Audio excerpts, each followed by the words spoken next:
Alara Vance believed in the alchemy of the kitchen. She believed that simple, honest ingredients, when treated with respect and a touch of audacity, could be transformed into something sublime. It was a philosophy that had taken her from a cramped apartment in a forgotten corner of Brooklyn, where she'd cooked for her younger siblings, to the helm of Aura, her very own Michelin-starred restaurant in the heart of San Francisco. At 34, she was a testament to relentless hard work. Her journey hadn't been paved with family money or connections. It had been forged in the blistering heat of countless kitchens, starting with an unpaid internship in a tiny Parisian bistro where she'd scrubbed pots for 18 hours a day just for the chance to learn from a master. That grueling start had instilled in her a profound respect for the craft and an unshakable belief in merit over pedigree. Aura was the culmination of that belief. Every detail, from the locally sourced stoneware to the seasonal tasting menu that changed with the whisper of the Californian breeze, was a reflection of her. It was a space of quiet elegance, a temple to modern American cuisine. Her success wasn't just a career achievement. It was a validation of her entire life's philosophy. She was Chef Alara, a name whispered with reverence in culinary circles. But before that, she was just Ellie, a girl who'd learned to cook out of necessity and had dared to dream beyond her circumstances. The reservation was made under the name Covington. Alara didn't need to be told who that was.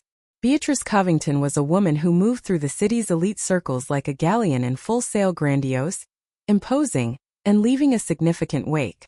Her wealth was old, inherited from her husband's banking dynasty, and she wore it not as a privilege but as a birthright. Beatrice was a patron of the arts, a chairwoman of numerous charity boards, and most notably, a connoisseur of all things expensive. She judged the world by its price tag and its lineage, and she had a particular venomous disdain for anything she considered new money, or even worse, no money. The evening the Covington party arrived, a palpable shift occurred in Aura's serene atmosphere. Beatrice, draped in a silk gown that probably cost more than Alara's first car, swept in, her gaze raking over the dining room with an air of profound disappointment. "It's smaller than I imagined," she announced to her two companions, her voice carrying easily across the hushed space. Alara made it a point to greet all her guests. It was part of the Aura experience.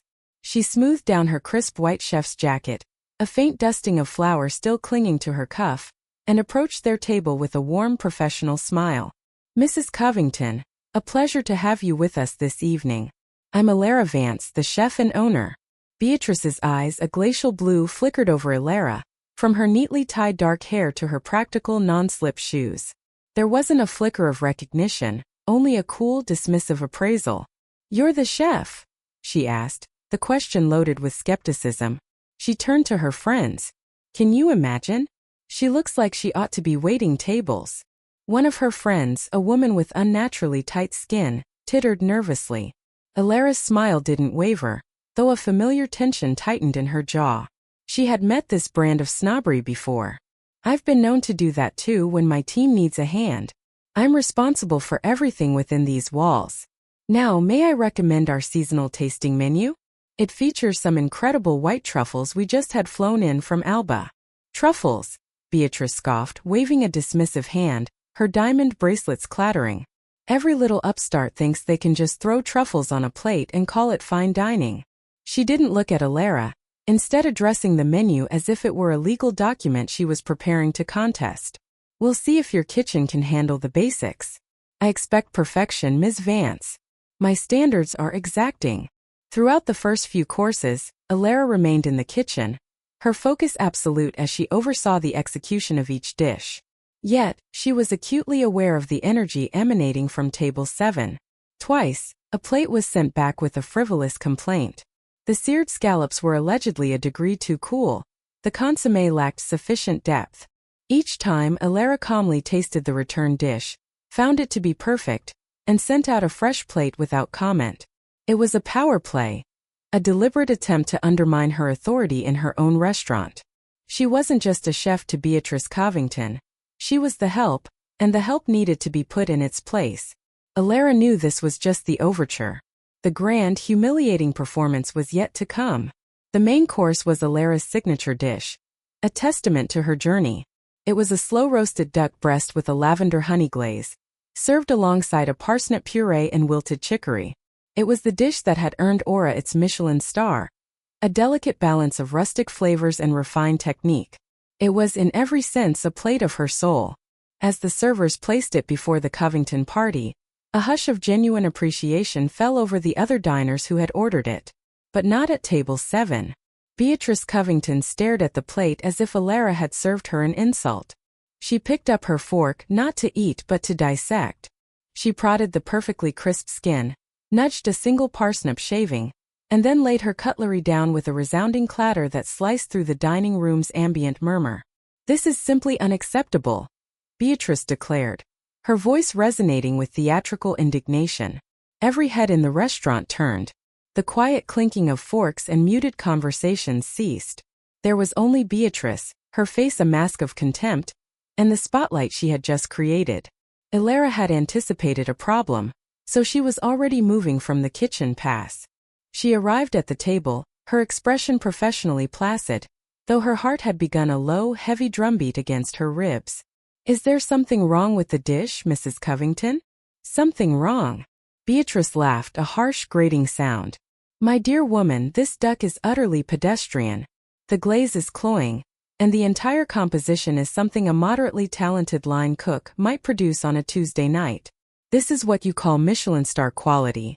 I've had better from a suburban bistro." The insult hung in the air, thick and suffocating. It wasn't just a critique of the food. It was a denial of Alara's talent, her accolades, her very identity as a chef. "I'm sorry you feel that way," Alara said, her voice steady. "The duck is prepared using a 3-day process, and the lavender is sourced from a small local farm. Perhaps it is simply not to your taste." "Not to my taste?" Beatrice's voice rose, gaining a shrewish edge. She was enjoying the audience. "My taste is impeccable. What I'm tasting is a lack of breeding, a lack of sophistication. It tastes cheap." Alara felt a flush of heat crawl up her neck. She stood alone, flanked by tables of silent onlookers. Some looked away embarrassed. Others watched with undisguised curiosity, hungry for the drama. No one spoke. They were Beatrice's people, members of her world, and Alara was the outsider. She felt the familiar sting of isolation, of being the scholarship kid in a room full of legacies. "Mrs. Covington, I assure you, every ingredient is of the highest quality." Alara tried again, her professionalism a shield against the personal attack. "If you'd prefer something else, I would be happy to have the kitchen prepare it for you." Beatrice seized on the offer not as a courtesy, but as an admission of failure. "Oh, I'm sure you would. You'd probably just replate this slop and hope I wouldn't notice." She leaned forward, her voice dropping to a conspiratorial, venomous hiss that was somehow louder than her shouting. "I had my assistant do a little research on you, Miss Vance, when your restaurant became the talk of the town. It's always wise to know who one is dealing with." Alara's blood ran cold. "It turns out your grand culinary education began in Paris, didn't it?" Beatrice continued, a cruel smirk twisting her lips. She raised her voice again, ensuring the entire room could hear her proclamation. "Not at Le Cordon Bleu, not as a student of some great master. No, you were a stagiaire. Unpaid. You spent your days scrubbing pots and mopping floors in some back alley kitchen, didn't you?" The word struck Alara like a physical blow. She had never been ashamed of her start. She was proud of it. It was the bedrock of her work ethic. But in Beatrice's mouth the truth was twisted into a weapon, a mark of shame. She was a pot scrubber, Beatrice announced to the captivated room. She was the help. And now she's trying to pass herself off as a culinary artist and charge us a fortune for the privilege. You can put a scullery maid in a fancy jacket, but all she knows how to serve is hubris. This entire restaurant, this star. It's a fraud. You are a fraud. The silence in the aftermath was deafening. Alara stood, exposed and humiliated, in the center of her own creation. Her staff watched from the kitchen doorway, their faces a mixture of fury and helplessness. Her diners, her patrons, remained silent, their inaction a form of complicity. She tried to form a response to say that hard work is not a sin, that her past was her strength. But her throat was tight with a humiliation so profound it stole her breath. Her words, her truth had no currency here. In this room, in this moment, she was just what Beatrice Covington had declared her to be. An imposter who had dared to rise above her station. The heavy oak door of Aura swung open, letting in a sliver of the cool San Francisco night. In the context of the suffocating silence, the simple sound was as loud as a thunderclap. Every eye, including Beatrice's, which had been enjoying its triumphant glare at the humiliated chef, turned towards the entrance. Framed in the doorway stood a man who seemed to command the space without a single word. He was in his late 50s, with a mane of silver hair swept back from his high forehead and eyes that held a look of permanent, intelligent curiosity. He wore a simple tweed jacket over a dark turtleneck, an attire that spoke of an intellectual confidence that had no need for designer labels. To the uninitiated, he was just another diner. But to anyone who knew anything about the world of fine dining, he was a legend. He was Julian Croft. Julian Croft wasn't merely a food critic. He was the food critic. His column in the Global Times was the most respected and feared piece of culinary journalism in the world. He was notoriously reclusive, rarely dining out publicly, and his word could make or break a restaurant overnight. His integrity was absolute, his palate legendary. And he had just walked into the middle of a crucifixion. His sharp eyes scanned the room, taking in the tableau of the imperious socialite, the isolated chef, and the silent, complicit diners. His gaze rested on Alara, and a slow, genuine smile spread across his face. He walked past the hostess who stood frozen, and moved directly towards the heart of the conflict at table 7. He ignored Beatrice completely. "Alara," he said, his voice a warm, rich baritone that filled the room. "I was hoping I might find you here. It's been too long." Alara looked up, her mind struggling to place him through the fog of her humiliation. She knew the face, of course. Every chef knew that face. Her eyes widened in disbelief. "Mr. Croft?" she whispered, her voice barely audible. "Please, it's Julian," he corrected gently. He then turned his gaze to the rest of the room, raising his voice so there was no mistake. "I apologize for the intrusion, everyone. But I heard a word from across the room that I simply could not ignore. The word was scullery maid." He looked directly at Beatrice, whose face had gone rigid with confusion and anger at the interruption of her performance. "You see," Julian continued, his tone becoming professorial, "about 15 years ago I was a young broke writer in Paris, trying to find a story, any story that felt true. I stumbled into a tiny, nameless bistro in the 5th arrondissement, not to eat, but to get out of the rain. The food was forgettable, the chef was arrogant, but I saw something I never forgot." His eyes found Alara's again, holding her gaze with a profound respect that was the perfect antidote to the venom she had just endured. "I saw a young interne, a stagiaire, who was tasked with all the jobs no one else wanted. I saw her scrubbing copper pots until they shone like new dawns. I saw her mopping floors with a meticulousness that was almost holy. But then I saw her during a moment of kitchen chaos. The saucier had ruined a reduction. The chef was screaming. And this young woman, this pot scrubber, stepped in. With no one watching, she took the ruined sauce, and with a bit of stock, a knob of butter, and an instinct I can only describe as genius, she saved it. She rescued the heart of the dish. She didn't do it for praise because she received none. She did it because it was the right thing to do for the food." A murmur rippled through the dining room. Beatrice's face had paled, a creeping dread dawning in her eyes. "That young woman," Julian announced, his voice ringing with authority, "taught me the single most important lesson of my career. That true culinary artistry isn't found in a fancy title or a famous name. It's found in respect for the process, in the soul of the person cooking. Her dedication, her innate talent, was the subject of my very first major feature. The article that launched my career. I never named her, to protect her from the jealousy of the chef she worked for. But I have never forgotten her. It's a true honor to see you in your own kitchen, Alara. You are not just a chef I admire. In many ways, you were my first teacher." He then let his gaze fall upon the duck on Beatrice's plate. "May I?" he asked, not waiting for an answer as he plucked a clean fork from an adjacent setting. He speared a small piece of the duck and the parsnip puree. He closed his eyes as he tasted it, chewing slowly and deliberately. The entire room held its breath. Julian opened his eyes. Magnificent, he breathed. This is the evolution of that same genius. The balance, the respect for the ingredients. It's the work of a master. He finally turned his full, unimpressed attention to Beatrice. Madam, he said, his voice dripping with ice, you complained that this dish tasted cheap. You are mistaken. What you are tasting is authenticity, a flavor your palate is clearly and tragically unequipped to recognize. The reversal was instantaneous and brutal. The humiliation in the room swung like a guillotine's blade, away from Alara and directly onto Beatrice Covington. She was exposed not just as cruel but as a Philistine. Her pronouncements on taste were revealed as nothing more than the ignorant ramblings of a snob. The whispers in the room were no longer about Alara's past, but about Beatrice's spectacular public foolishness.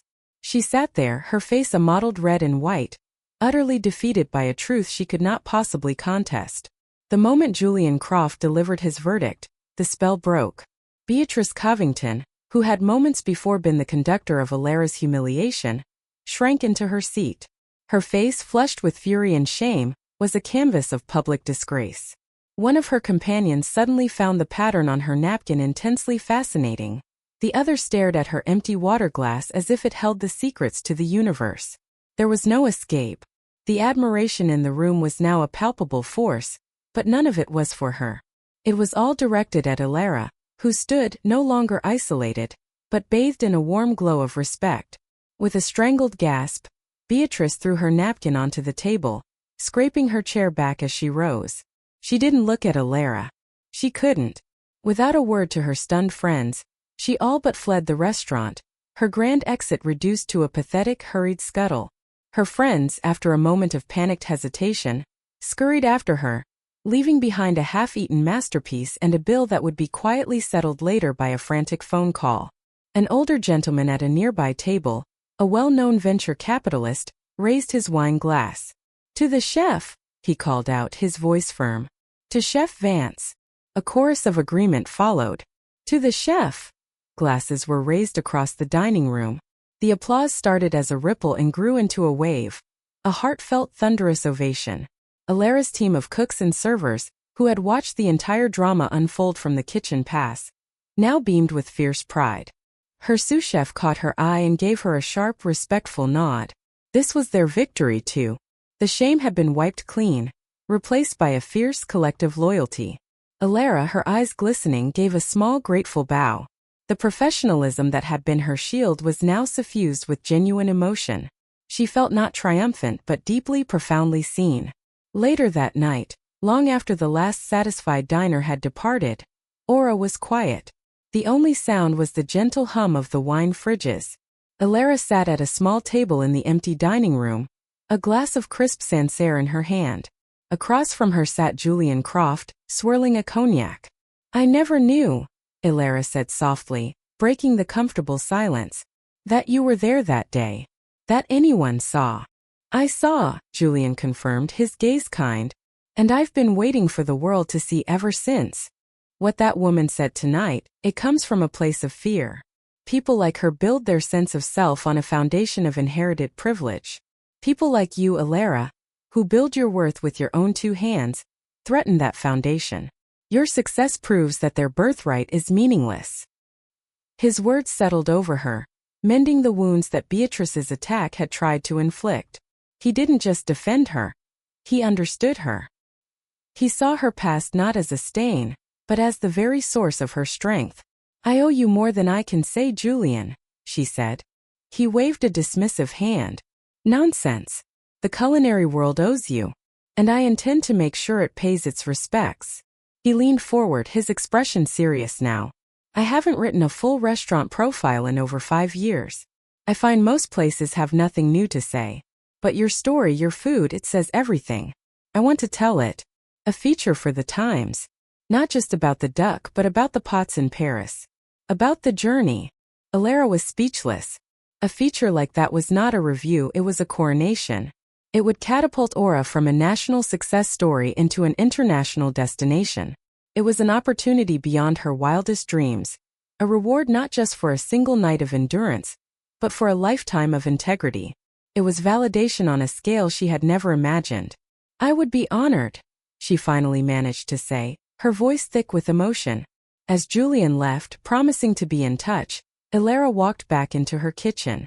She ran a hand along the cool stainless steel countertop, the altar where she performed her daily alchemy. The ugly confrontation, the venom, the public shame.